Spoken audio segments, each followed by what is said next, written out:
Alright, CM pulling opinions for Jiyan and Yinlin. Subscribe!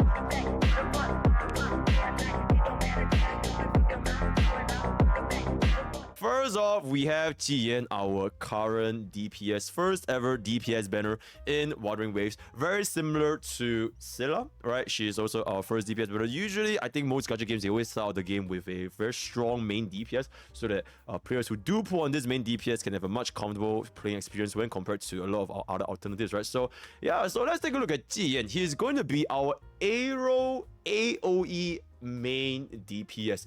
So he's also one of, if not the only units we have that has a AoE grouping mechanic. A similar unit that you can think of is going to be Jianxing, right? Jianxing's ultimate as well as skill, she has this slight grouping ability which basically lumps up the enemy together. This is going to be quite crucial, and you will notice that for units in Wuthering Waves, a lot of their kits, it is not simply from like a theoretical or like a mathematical standpoint where they do like the highest amount of damage possible, right? It is a lot of time tied to the amount of comfort that a user will experience when you are using said units. So mechanically, this mechanic of grouping enemies together after you use his ultimate is really comfortable if you were to use him in contents that have a lot of mobs, namely the Overworld, the Tower of Adversity, a lot of the stages, as well as in Elusive Realm, right? For Jiyan users, if you guys are really pulled for Jiyan, then you will know exactly what the hell am I talking about. So going for his skill is basically up to 2 casts, very simple burst damage, not the most important thing. The ultimate is kind of like his main kit, where you convert all basic attacks into heavy attack, and it activates his AoE grouping. So what exactly do I mean by this ultimate? I'm just gonna bring you guys to this kit right here. So if you just take a look at this thingy, I haven't built him yet.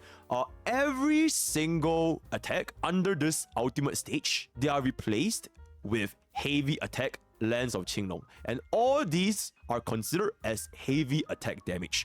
So this will tell players fundamentally that Jiyan is someone that will benefit from heavy attack buffs, especially during his enhanced state of his ultimate, right? And a name that can come to mind which pairs exceedingly well with Jiyan right now is going to be none other than Morphe, right? And we're gonna be talking about his team content card maybe in the future video when we actually do the CNU analysis for Jiyan. But for now, just need to know his ultimate is kind of like his bread and butter. You want to get to this stage as fast as you can, so you can spam his AoE grouping while dealing significant amounts of damage, right? So jumping back to his talent, it is somewhat like a charge, and you can stack up to 60, and at 30, you can use it to either enhance your skill or enhance your ultimate. So if you enhance your skill, it does additional damage. If you enhance your ultimate, before you unleash, or rather enter into your enhanced state, your ultimate will also let go of one big hit of additional damage, right?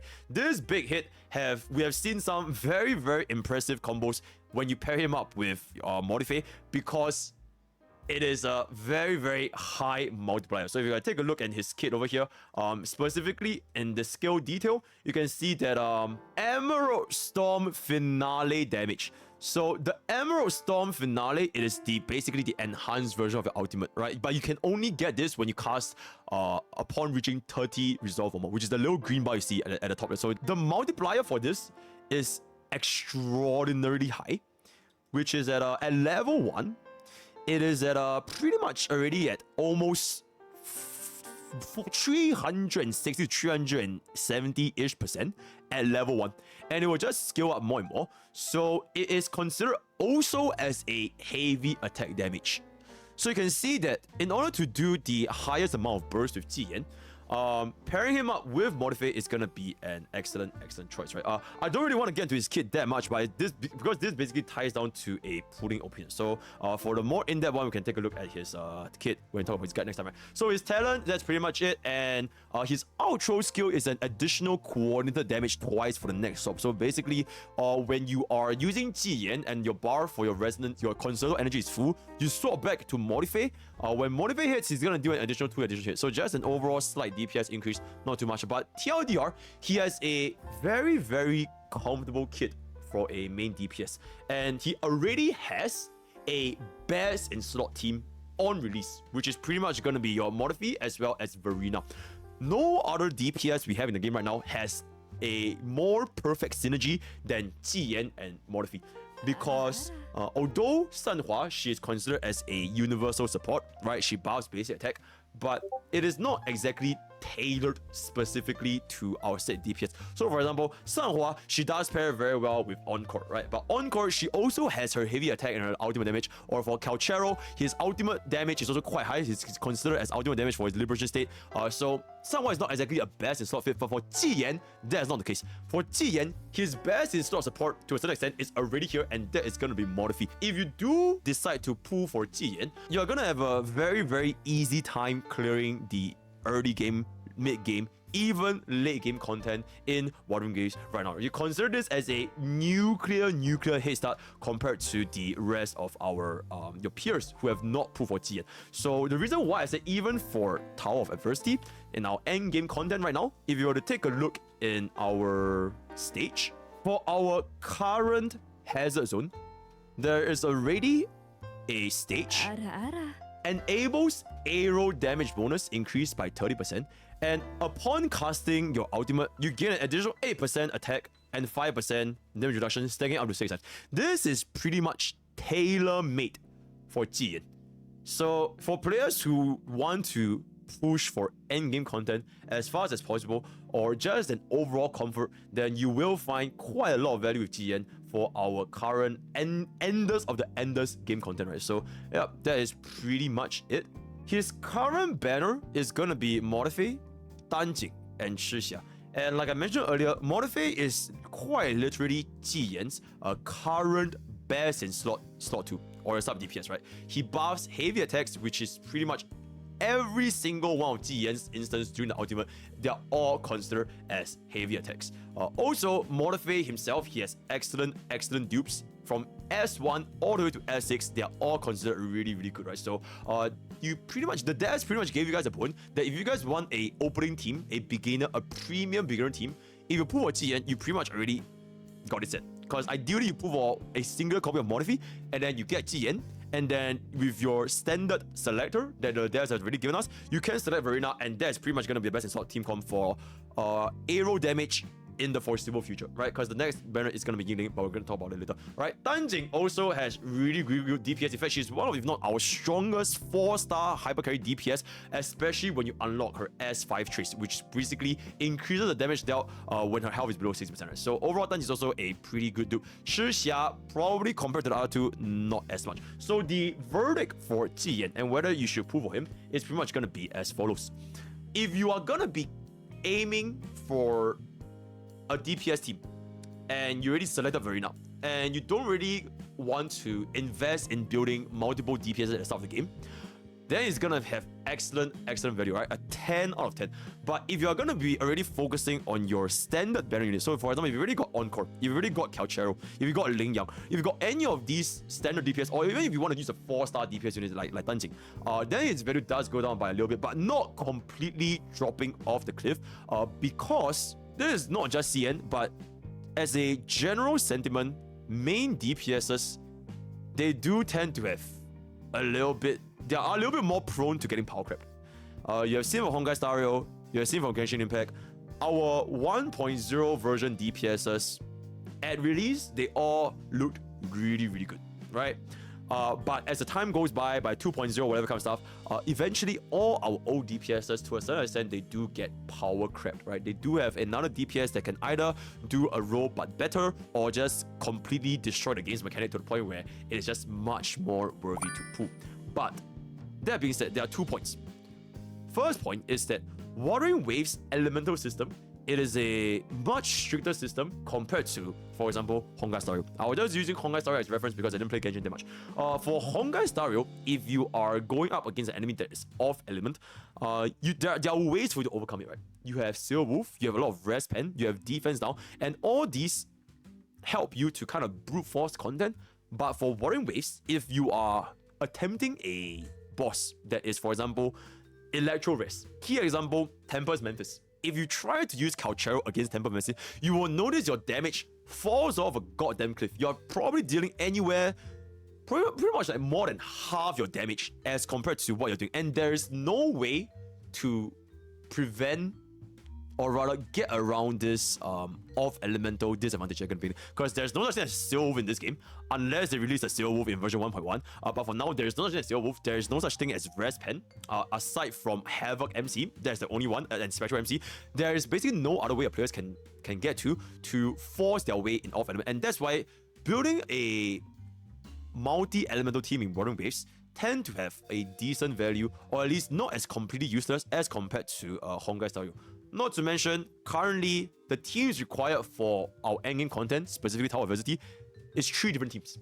So you need 3 different DPS compared to Honkai Star Rail's 2 different DPS. So there's a little bit more wiggle room for your main DPS to have a little bit longer of a shelf life, right? So that is one of the reasons why his value is still pretty decent, even if you choose to not pull for, even if you choose to build your standard DPS. Another reason is he provides players this level of comfort that can't really be measured in terms of does the future DPS deal more damage. So I've mentioned this a lot. In Wuthering Waves, dealing the highest amount of damage possible is not the end all be all of a DPS. It ultimately ties back down to how comfortable are you with using a DPS. It doesn't matter if the future DPS, let's just say if the future they release like a A-roll DPS that just like outperforms, out-damages Jiyan, but it lacks the comfort in terms of AoE grouping, in terms of the overall ease of usage, or they need like very intricate skill movements or swapping around here and there. Players might not even reach the full potential of a future unit compared to a more comfortable unit such as Jiyan, or not even just Jiyan. Look at units like Jiyan, right? She's a very, very comfy unit. You can parry very, very easily. It is not about dealing as much damage as possible, and if you die, you just die.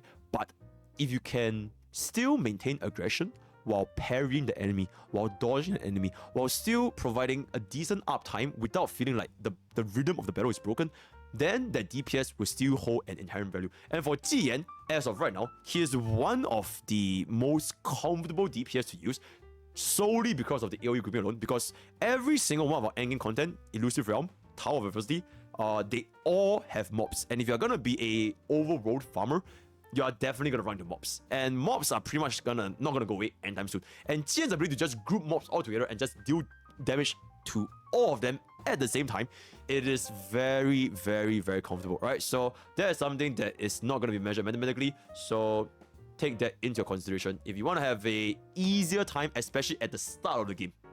If your enjoyment value of Wuthering Waves is to have an easy time at the start of the game, then Jiyan is 100% going to be a right pick for you, because there's no other unit in this game that can make the game easier for you as a player, right? So that's going to be that. And one slight note is that he also has a game-changing Eidolon 1. Additional skill usage and reduce the cost of resolve by 15.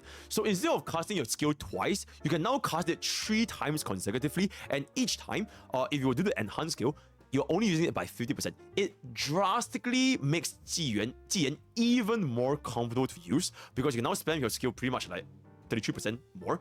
And there's this problem with Jiyan, which is sometimes you might run into an issue where if you were to use the enhanced skill, you're gonna have to wait a little bit before you can use the enhanced ultimate. And for Jiyan, the enhanced ultimate damage is very, very high. So reducing the cost by half for a skill, it makes him feel even more comfortable to play, right? So something to keep in mind. Not saying you get his dupes, but overall, just a thing to note, right? So that is gonna be for Jiyan. And moving on, our next unit, one of the most talked about unit in Wuthering Waves ever since the game has been teased, Yinlin.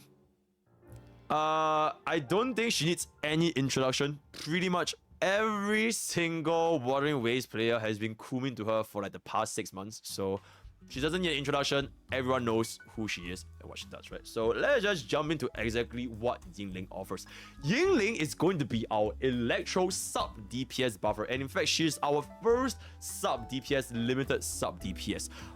Do not consider Wuthering Waves character placements like Honkai Star Rail's sustain, support, and main DPS, because sub DPS, they are pretty much irreplaceable. Every single team in Wuthering Waves, you will run a sub DPS. It is not like in Honkai Star Rail where sub DPS, they are optional. It's like your duo DPS team, your trio DPS team, they are like an alternative, right?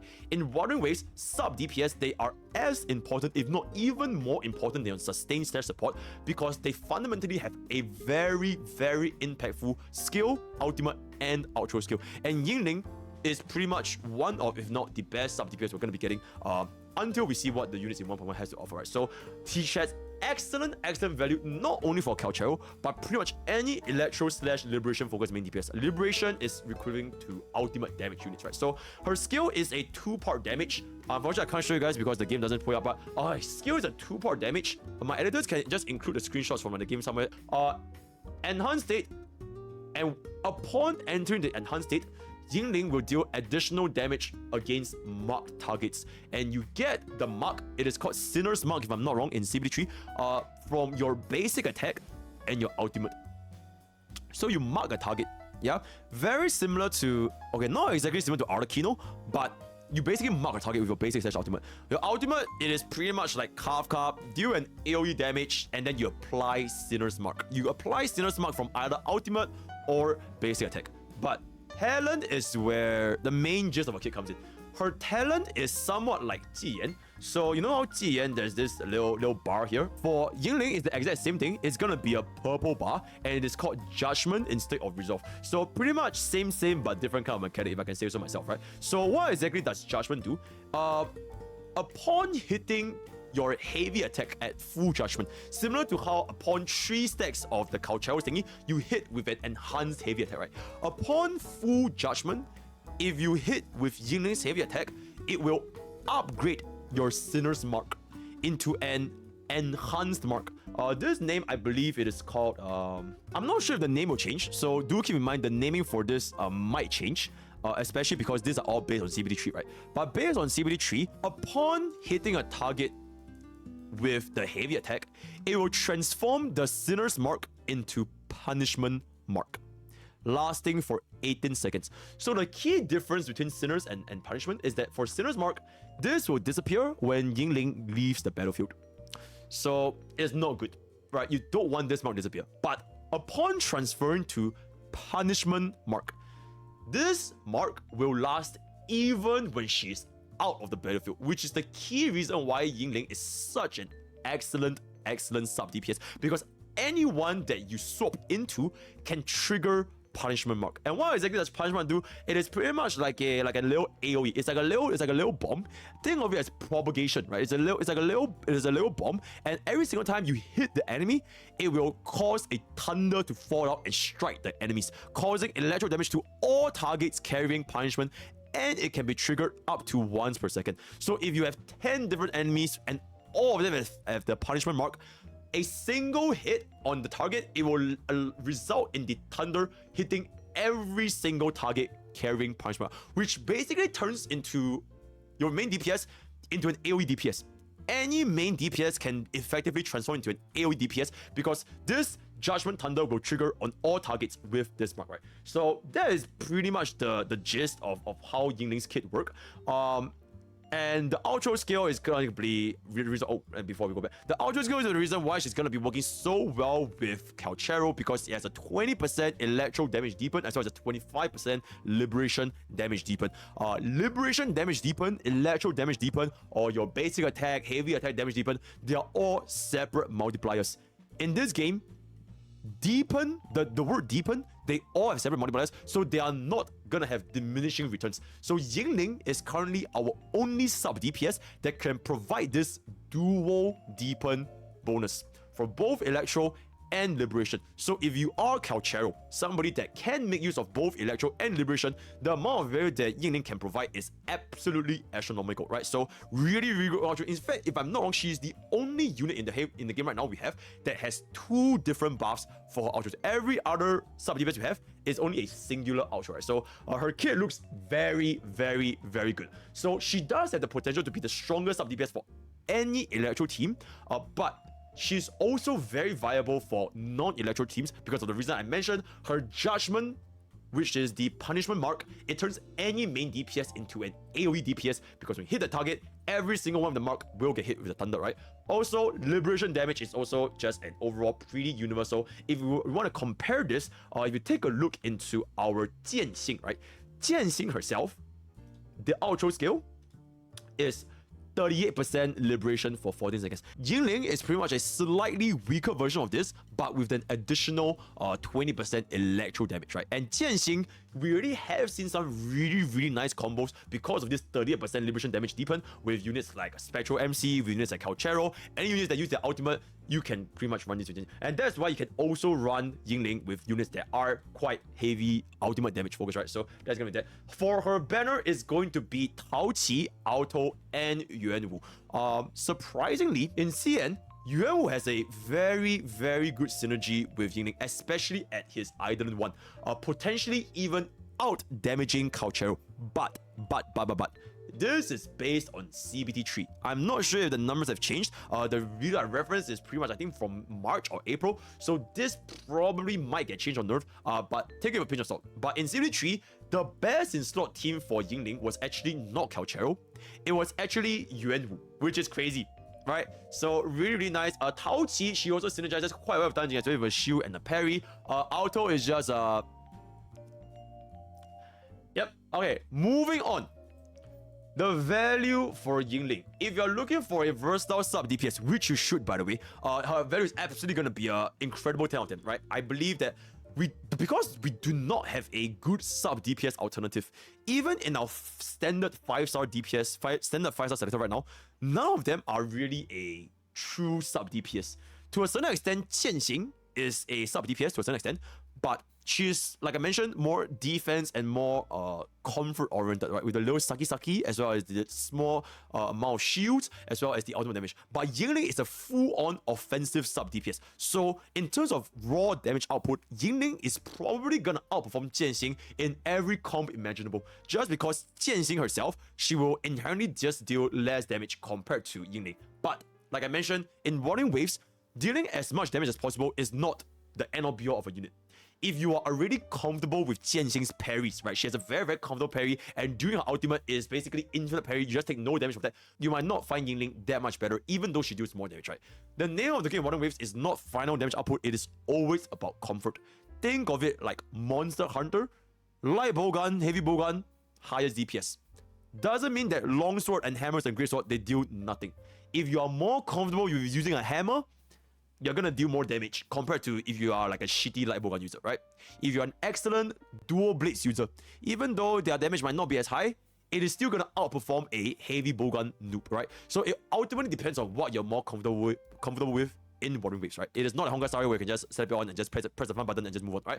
But that's gonna be that. Punishment Mark's Judgment Thunder is an innate AoE attack which allows any teammate to deal with mobs, making it much easier, not just from Electro team. And for any Electro team specifically, like Calchero, right, Yuan Wu, she's pretty much gonna be the best in slot sub DPS for very long time. I don't foresee Wuthering Waves releasing another Electro sub DPS unless they just hate Yinlin, which I don't think they are. This unit has been hyped up for so long. I don't think they're gonna be releasing a substitute for her anytime soon. So the unit's ability to deal both Electro and Liberation Ultra skill is gonna make her very valuable, right? So, yep, as of the current pool of unit, and this is pretty much one of the most important one actually, she reduces the pressure of which players want to use Sanhua and Modify, because this is a little bit like the Ting Yun problem we faced in Honkai Star Rail. At the start of the game, when we had no supports, if you did not have Bronya, you only had Ting Yun / Pella, right? If you didn't have them, everybody and their moms, they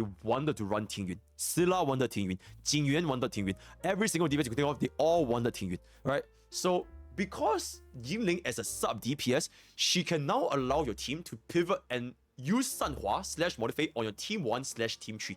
And because, like I mentioned, this game, you need 3 teams for the end game content. Pulling for a sub DPS, it will pretty much almost never go wrong, especially when her competition, they are both literally 4 stars. So in the future, if they release more 5-star sub DPS, you can quite simply slap them into the second team, right? It is very interchangeable. It is very versatile, right? So no other alternatives, much less competition compared to the main TPS, which there is already a lot of 5-star DPSs, not including Jiyan, right? So that is pretty much gonna be the overall verdict. So in summary, the highest value TLDR is gonna be Yinlin. just because of the way how sub DPS has inherently more value than a main DPS, right? Versatility, university, you can run with a lot of different teams. But if you want a much more comfortable experience playing Wuthering Waves right now, especially for the first 3 weeks, you're dying. You can't deal with mobs. You just cannot deal with the you cannot group them up. Then Jiyan is gonna give you a much better time when it comes to clearing unit, because no other main DPS right now can offer what Jiyan has to offer. Think of yourself in this scenario.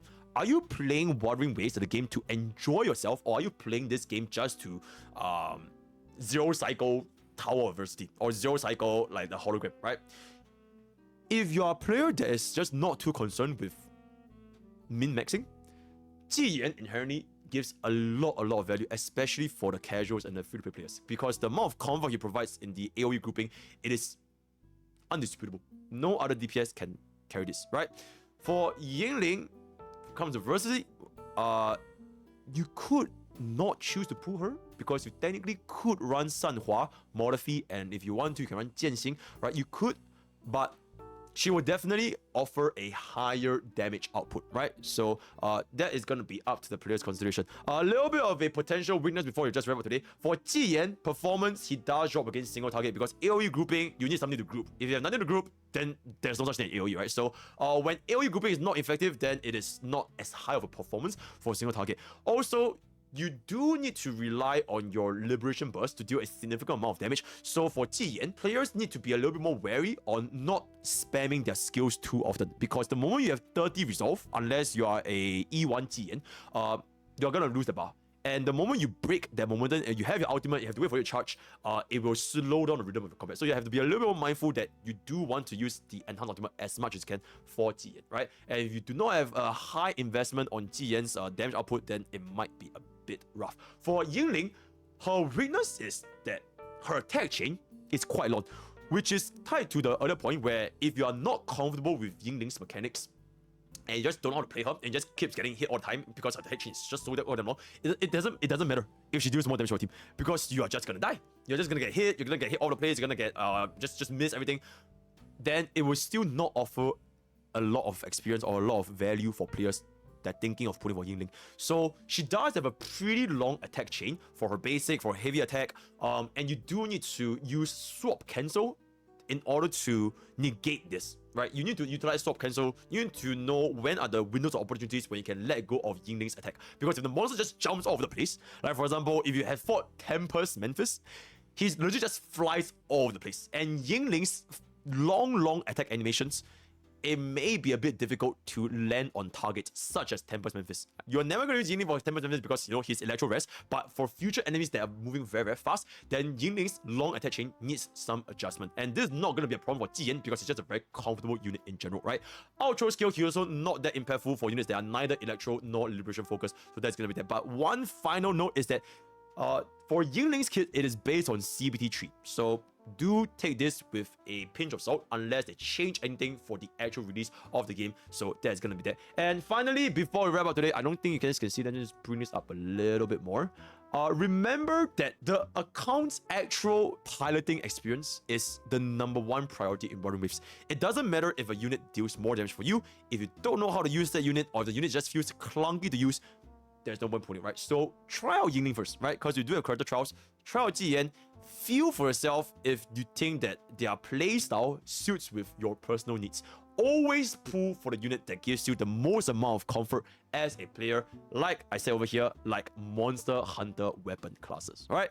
So yeah, with that, we have come to the end of today's content. If you guys have any discussions, leave them down in the comments below or join the Discord, discord.gg/Pokke's Village. We have a very active community talking about Wuthering Waves on a daily basis. Want to check out my streams? That's twitch.tv/Mitsukiyo, YouTube.com/Mitsukiyo. I'm streaming every day. Schedule will be updated on Discord. So that's all I have for today.